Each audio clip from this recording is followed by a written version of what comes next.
আপনি দেখবেন ইতিমধ্যেই কিন্তু আমরা ব্যাপকভাবে পানিশমেন্টের আওতায় এনেছি আমাদের যে সমস্ত অসাংগঠনিক কাজ কর্ম যারা জড়িত ছিল। দেখেন কিছু কিছু ঘটনা কিন্তু ঘটছে, আমরা কিন্তু অস্বীকার করছি না। আওয়ামী লীগ যেমন ডিনায়াল পদ্ধতিতে ছিল, আমরা প্রতিনিয়তই কিন্তু সজাগ দৃষ্টি রাখছি। আমরা আমাদের এই 3 অঙ্গ সংগঠনের সভাপতি এবং সাধারণ সম্পাদক প্রতিনিয়তই কোনো জায়গায় কোনো ঘটনা ঘটলেই কিন্তু আমরা টেলিফোনে যোগাযোগ করছি, কোনো জায়গায় আমরা ফিজিক্যালি আমাদের তদন্ত টিম পাঠাচ্ছি। আপনি দেখবেন ইতিমধ্যেই কিন্তু আমরা ব্যাপকভাবে পানিশমেন্টের আওতায় এনেছি আমাদের যে সমস্ত অসাংগঠনিক কাজ কর্ম যারা জড়িত ছিল। দেখেন এই সমাজের মধ্যে ভালো মানুষ আছে না, আপনার 21 টেলিভিশনের মধ্যে ভালো মন্দ আছে না, প্রত্যেকটা জায়গায় তো এটা বিদ্যমান। সুতরাং সংগঠনের মধ্যে যেই গুটিকত পার্সেন্টেজ কিন্তু খুবই মাইনর একটি পার্সেন্টেজের মধ্যে কিন্তু আমরা আছি।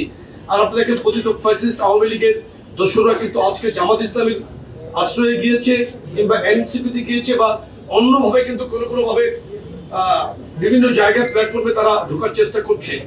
এই সমস্ত এই এখনকার এই সিচুয়েশনটা কিন্তু আপনার একটা কি বলা যায়, এটা ভালনারেবল সিচুয়েশন কিন্তু বাংলাদেশের যে বর্তমান ট্রানজিশন পিরিয়ডেও আপনি বলতে পারেন, সন্ধিক্ষণ বলতে পারেন। কিন্তু এই অবস্থায় কিন্তু অনেক কিছু হচ্ছে, কিন্তু আমাদের নেতা জনাব তারেক রহমানের দূরদৃষ্টি সম্পূর্ণ সিদ্ধান্তের কারণে কিন্তু আমরা 5ই আগস্টের পর থেকে আমরা সামাজিকভাবে রাজপথে থাকার পাশাপাশি কিন্তু প্রত্যেকটি এরিয়াতে আমরা পাহারা দিয়েছি, মন্দিরে পাহারা দিয়েছি, মানুষের প্রবলেমে কিন্তু আমরা এগিয়ে গিয়েছি।